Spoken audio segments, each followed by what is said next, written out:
Ibi ni byo byaha birindwi karundura cyangwa se kirimbuzi, kuko bifite ubushobozi cyangwa imbaraga zo kwica ubugingo, umwuka cyangwa se umuntu wacu w'imbere muri rusange, kandi bikatubuza kubaho ubuzima Imana itwifuriza kubaho. Ikindi ni uko ibindi byaha byose bisigaye cyangwa se hafi ya byose bikomoka kuri ibi birindwi tugiye kuvuga. Mu yandi magambo, ibi byaha birindwi karundura nibyo bibyara ibindi byaha byose bisigaye.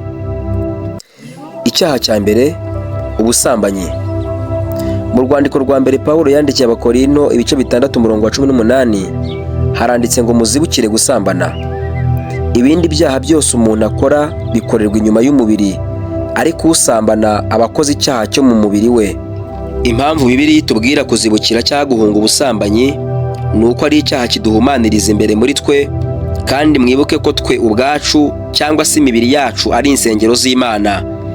Mwibuke mu butumwa bwiza bwanditswe na Mariko igice cya 11:15, Yesu yinjiye mu rusengero, yubika ameza y'abavunjaga ifeza, ahirika n'intebe z'abagurishaga inuma n'andi matungo.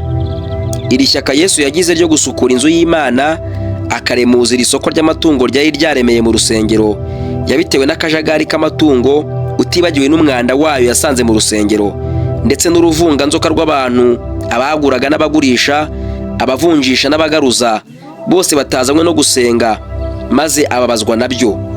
Kuko byanditswe ngo inzu yanjye izitwa inzu yo gusengerwamo n'amahanga yose. Mu yandi magambo, si isoko. Uko niko n'abantu iyo imibiri yabo bayitegeje ubusambanyi baba bubahutse ndetse bahumanije urusengero rwa Kristo, bigatuma babaho nk'inyamaswa ndetse bagasuzugura ubutagatifu bw'urukundo nyakuri. Icyaha cya kabiri gikomeye ni icyaha cy'ubwibone. Ubwibone cyangwa ubwirasi ni ukwiyumva cyangwa kwiyemera cyane, aho umuntu yibona ko ari uw'ikirenga ndetse w'ingenzi, haba mu gukomera, mu bwenge, mu buranga, yewe no mu bwere n'ubuziranenge n'ibindi byinshi tutarondoye. Ubwibone butuma wumva ntawe muhwanye, ntawe musa, ntawakwigerereza.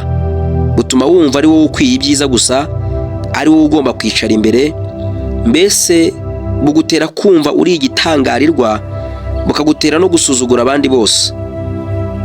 Nyamara Yesu yaravuze ngo uwicisha bugufi azashyirwa hejuru, kandi uwishyira hejuru azacishwa bugufi. Matayo 23:11-12 ati kandi uruta abandi muri mwe ajya aba umugaragu wanyu. Icyaha cya gatatu, ishyari.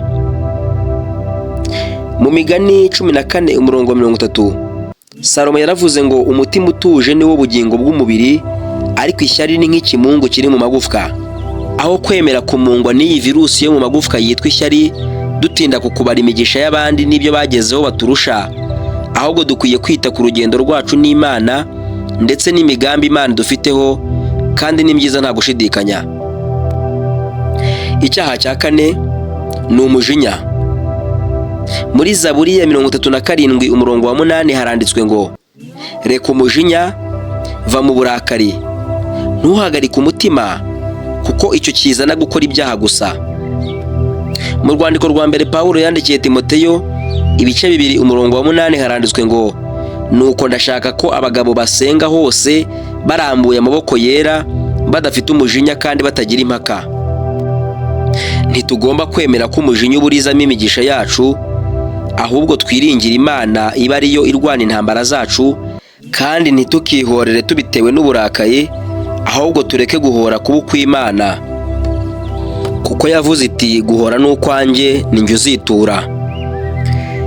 Icyaha cya gatanu gikomeye ni ubusambo cyangwa inda nini. Kurya cyangwa kunywa birenze urugero. Iki nacyo ni icyaha gikomeye, kuko ibi bigaragaza ugushakira ihumure cyangwa kumererwa neza no kwinezeza binyuze mu kurya no kunywa bikabije utitaye ku ngaruka zabyo, aho kubishakira ku Mana. Ibi kandi ntitwirengagize ko bibangamira ubuzima ndetse binyuranya n'ikinyabupfura, kandi bigatuma utita ku bandi bakeneye ibyo. Mu rwandiko rwa mbere Pawulo yandikiye Abakorinto ibice 10:31 haratubwira ngo mujye mukorera byose guhimbaza Imana, mwongeyeho kurya no kunywa. Muri make ukwiriye kurya ndetse ukanywa mu buryo buhesha Imana icyubahiro. Icyaha cya gatandatu ni ubugugu cyangwa se gukunda ibintu.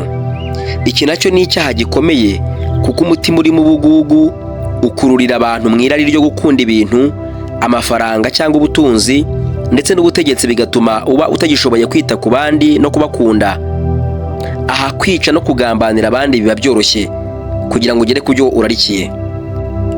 Mu rwandiko rwandikiwe Abaheburayo ibice 13:5 handitswe ngo ntimukagire ingeso zo gukunda impiya, ahubwo mujye munyurwa n'ibyo mufite, kuko ubwayo yavuze iti sinzagusiga na hato kandi ntabwo nzaguhana na hato. Uyu murongo uratwereka neza ko mu mibereho yacu tudakwiriye kurangwa no gukunda amafaranga, ahubwo dukwiriye kunyurwa n'ibyo dufite. Noneho ahubwo ubusabane bwacu n'isano dufitanye n'Imana akaba ari byo bibi by'ingenzi, kandi tukiringira ko ibindi byose izabitumenyera. Icyaha cya karindwi ari nacyo cya nyuma ni icyaha cy'ubunebwe. Ubunebwe ni ukunanirwa gukora, ukananirwa no kugerageza na gato. Mu gitabo cy'Imigani mu bice 21:25 Salomo yaravuze ngo umunyabute yicwa no kwifuza kuko yanga gukoresha amaboko ye. Mu Migani ibice 20:4 Salomo yarongeye aravuga ngo nzarimira nawe umunyabute ntiyihingira atinya imbeho, nicyo gituma mu isarura azasabiriza kandi ntagire icyo abona. Uretse ubunebwe dusanzwe tuzi bwo kunanirwa gukora ngo ubone ibigutunga, no mu buryo bw'umwuka hariho ubunebwe aho umuntu yanga gukora ibyo yakabaye akora, nko gufasha abandi, gusenga no kubaha abandi bari, atabitewe n'uko yananiwe ari kuruhuka, ahubwo kuko nta muhati yabishyizemo no kumva adashaka kubikora gusa. Ugomba gukora bikanga ariko byibuze wagerageje. Dusoza tubonye ko ibi byaha byose uko ari 7 ari ibyaha bikomeye kandi ari byo ntandaro y'ibindi byaha byose bisigaye. Kandi sinabura kuvuga ko ari byo bizanira umujinya w'Imana batayumvira.